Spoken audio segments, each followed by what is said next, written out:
নেক আমল এবং ঈমান নষ্ট হওয়ার দুটো কারণ বলছি। একটা হলো না জানা, আর একটা হলো ভুল জানা। মনে থাকে যেন, আমি কিন্তু ওয়াজ করতে পারি না, মাস্টার মানুষ।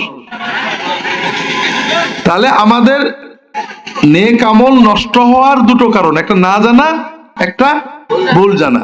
দেখেন একটা নতুন জানা যায় কিনা। আল্লাহ রাসূল সাল্লাল্লাহু আলাইহি ওয়াসাল্লাম বলছেন, ইয়া বুনাইয়া ইযা দাখালতা বাইতাকা ফাসাল্লিম আলা আহলিক ইয়াকুন বারাকাতান আলাইকা ওয়া আলা আহলি বাইতিক। বাবা, তুমি যখন বাড়ি ঢুকবে, বউকে সালাম দিয়ে, বাড়ির লোকদের সালাম দিয়ে বাড়ি ঢুকবে। যদি কেউ বাড়িতে ঢোকার সময় বউকে, স্বামীকে, ছেলেকে, মেয়েকে, বাবাকে, মাকে সালাম দিয়ে বাড়ি ঢোকে, আল্লাহ তাআলা এই সালামের কারণে ওই বাড়িটা পুরো বরকতময় করে দেন। লাভ হলো না লস? টাকা খরচ হয়েছে? হুজুরের কাছে টাকা দিয়ে তাবিজ নিয়ে লেগেছে? এটাও তো কিছু টাকা খরচ হয়। আর আমার কাছে যে যখন দোয়া নেন, টাকা খরচ হয় না? আর আপনি বউকে সালাম দেবেন, আল্লাহ বাড়িতে বরকত নাযিল করে দেবেন। আরো আছে, আল্লাহ রাসূল সাল্লাল্লাহু আলাইহি ওয়াসাল্লাম বলছেন, ইন্নাল্লাহ দামিনুন সালাতা, তিন শ্রেণীর মানুষের আল্লাহ নিজে জামিন হন। তার এক শ্রেণী, মান দাখালা বাইতাহু বিসালাম, যে ব্যক্তি বাড়িতে ঢোকার সময় সালাম দিয়ে ঢুকবে, ওই ব্যক্তি যতক্ষণ বাড়িতে থাকবে আল্লাহ হেফাজত করবে। লাভ হলো না লস? কিন্তু একজনের লস। কার? হ্যাঁ, তো মাশাআল্লাহ, এই শয়তান এসে বলবে, ছি ছি ছি ছি, বউকে কোনোদিন, স্বামীকে কোনোদিন কেউ সালাম দেয়? এটা লজ্জা বলে জিনিস আছে না? আচ্ছা, বউর সাথে, স্বামীর সাথে এক রিকশায় আমরা শ্বশুর বাড়ি যাই না? লজ্জা লাগে? সিনেমায় যান না? লজ্জা লাগে? এই যে আমাদের দেশে পায়ে হাত দিয়ে সালাম আছে না? লজ্জা লাগে? এখানে শয়তান ঢোকে না, কারণ পায়ে হাত দিয়ে 1,00,000 বার সালাম করলেও একটা নেকি হয় না। কোন হাদিসে নেই যে পায়ে হাত দিয়ে সালাম করলে নেকি হয়।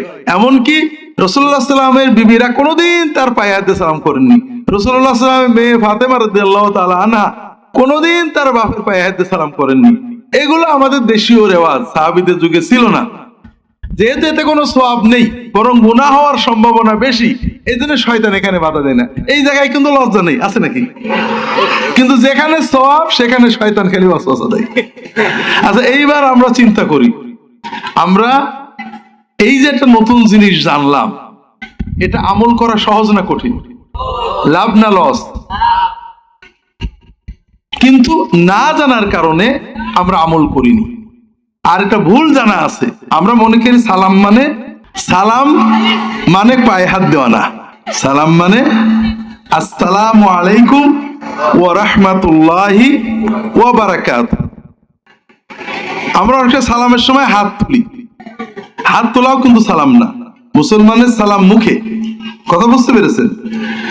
একান্ত কেউ দূরে থাকলে ইশারা করে দেবে, কপালে হাত দেওয়া ঠিক না। কথা বুঝতে পেরেছেন? কপালটা তো আল্লাহর জন্য। কপাল কার জন্য? কপাল আল্লাহ ছাড়া কারো কাছে যাবে নাকি? যাবেও না, উঠবেও না। অন্য সব কিছু এই পর্যন্ত উঠবে, এখানে যাবে না। এটা কার? আল্লাহ। যত কিছু আছে মুখ পর্যন্ত।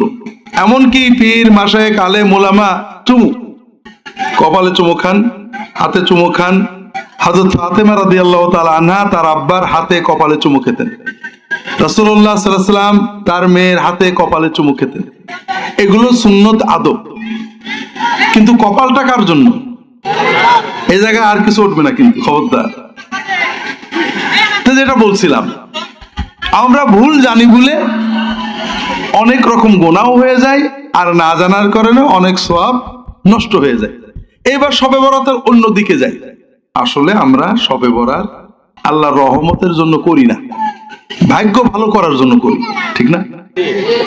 সওয়াবের জন্য কি শবে বরাত করে নাকি কেউ? শাওয়ালের রোজা শবে বরাত এই সওয়াবের জন্য করে 100 বার। কিন্তু শবে বরাতে মানুষ মসজিদে যায় কি জন্য বলেন তো? ভাগ্য পরিবর্তন করার জন্য।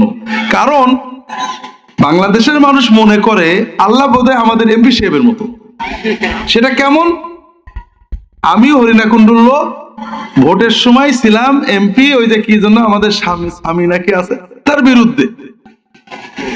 এখন পাশ করে যাওয়ার পরে পাশ করে যাওয়ার পরে আমি একদিন তার বাসায় যেয়ে বললাম যে কাকা, চাচা, ভাইজান, স্যার, আমি আমার পরিবার সবাই আপনার আব্বার খুব ভক্ত, আপনার জন্য কত চেষ্টা করছি।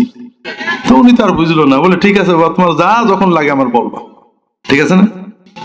আমরা চেষ্টা করি। আমি গত বছর আল্লাহর কথা মানিনি, আগামী বছরে মানবো না নিশ্চিত, মানার কোনো নিয়ত নেই।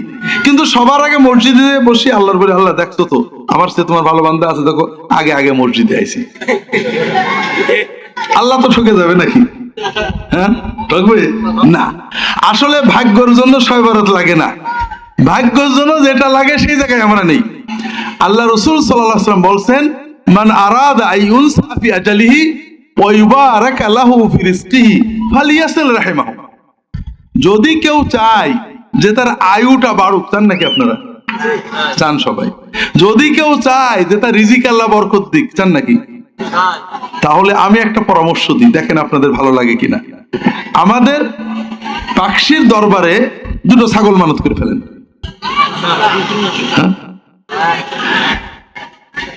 পাকশিতে অথবা যে কোনো জায়গায় আমার সুন্নাহ ট্রাস্টে যদি ছাগল দেন, টাকা দেন, নিয়ত হয় যে দিনের একটা জায়গায়, একটা ভালো জায়গায় টাকা দিলে আল্লাহ খুশি হবে। কে খুশি হবে?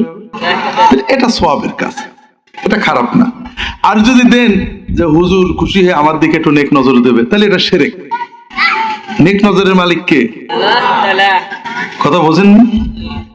এখন আপনারা যদি মনে করেন ইউনূস আলাইহিস সালাম মাছের পেটে পড়ছিলেন, নজর দিছিলেন কে? না কোনো হুজুর? হ্যাঁ, ইব্রাহিম আলাইহিস সালাম যখন আগুনে পড়ছিলেন, নজর দিছিলেন কে? আমাদের নবী যখন গাড়ে হেরাইছিলেন, তখন নজর দিছিলেন কে? এখন আল্লাহর নজর কি নাউজুবিল্লাহ দুর্বল হয়ে গেছে কিনা? এখন আর কার নজর লাগবে? আল্লাহর নজরে চলবে না? চলবে। তাহলে বুঝতে পেরেছেন যে আপনি পাকশির দরবারে, ফুরফুরার দরবারে, আস-সুন্নাহ ট্রাস্টে যদি টাকা দেন, সহযোগিতা করেন আল্লাহর জন্য, আল্লাহকে খুশি করতে, এটা সওয়াবের কাজ, এটা ভালো। আর যদি আমাকে খুশি করতে আমি আপনার ভালো করে দেব, তাহলে এটা শিরক। কিন্তু কোরআনে হাদিসে কোথাও নেই কোন হুজুরের হাদিয়া দিলে, কোন মাদ্রাসা, মসজিদ, মক্তবে দান করলে বিপদ কাটে। বিপদ কাটে, আয়ু বাড়ে, বরকত হয় কয়েকটা কারণে। এক নম্বর, এই হাদিসে রাসূল কি বলছেন? যদি তুমি চাও তোমার আয়ু বাড়ুক, যদি তুমি চাও তোমার রিজিক বাড়ুক, তাহলে পিতা মাতা, বাপ মা এবং বাবা মায়ের মাধ্যমে যে আমাদের আত্মীয়, রক্ত সম্পর্কের আত্মীয়, মামা, চাচা, খালা, ফুফু, মামাতো ভাই, খালাতো ভাই, মামাতো ভাই, যদি কেউ তার বাবা মা এবং বাবা মায়ের মাধ্যমে পাওয়া রক্ত সম্পর্কের আত্মীয়দের আত্মীয়তা রক্ষা করে, বাবা মায়ের খেদমত করে, আল্লাহ তার আয়ু বাড়িয়ে দেবেন, রিজিকও বাড়বে। আমরা না জানার কারণে এবং ভুল জানার কারণে এই নিয়ামত থেকে বঞ্চিত হচ্ছি। নিয়ামত থেকে বঞ্চিত হচ্ছি না, আল্লাহর গজবে পড়ছি। সেটা কি? আল্লাহ রাসূল সাল্লাল্লাহু আলাইহি ওয়াসাল্লাম বলছেন, মা মিন যামবিন আজদারু আইয়ুআজ্জিলাল্লাহু লাহুল ইকাবা ফিদ দুনিয়া মা মা ইয়াদখিরু লাহু ফিল আখিরাতি মিনাল খাতিয়াতি ওয়াল বাগি। আল্লাহ অধিকাংশ গুনার শাস্তি দেবেন আখিরাতে, দুনিয়ায় না। কিছু কিছু গুনার শাস্তি আল্লাহ দুনিয়ায় দেবেন, আখিরাতে। এগুলোর ভিতরে সবচেয়ে কঠিনতম গুনাহ হলো দুটো। একটা হলো পিতামাতা এবং পিতামাতার মাধ্যমে পাওয়া আত্মীয়দের সাথে সম্পর্ক নষ্ট করা। এর গজব আল্লাহ দুনিয়াও দেবেন, আখিরাতেও দেবেন। আর একটা হলো কারোর উপরে জুলুম করা, এর শাস্তি আল্লাহ দুনিয়ায় দেবেন, আখিরাতেও দেবেন। এখন আপনি যদি বাবা মায়ের সাথে খারাপ ব্যবহার করেন আর শবে বরাতে অনেক কাঁদেন, কোনো লাভ হবে? আপনি আপনার হাদিয়া, আপনি বিপদে পড়ে হাদিয়া নিয়ে আমার কাছে চলে গেলেন, কিন্তু বাবা মার কাছে গেলেন না, লাভ হবে? ঈমানও যাবে, দুনিয়াও যাবে, আখিরাত। আমার কাছে কেন যাবেন পরে বলবো, কিন্তু বরকতের জন্য, কল্যাণের জন্য, আয়ু বাড়ার জন্য, বিপদ কাটার জন্য কার কাছে যাইতে হবে? আল্লাহর কাছে যাইতে হবে। দুনিয়ায় হাদিয়া নিয়ে কার কাছে যাইতে হবে?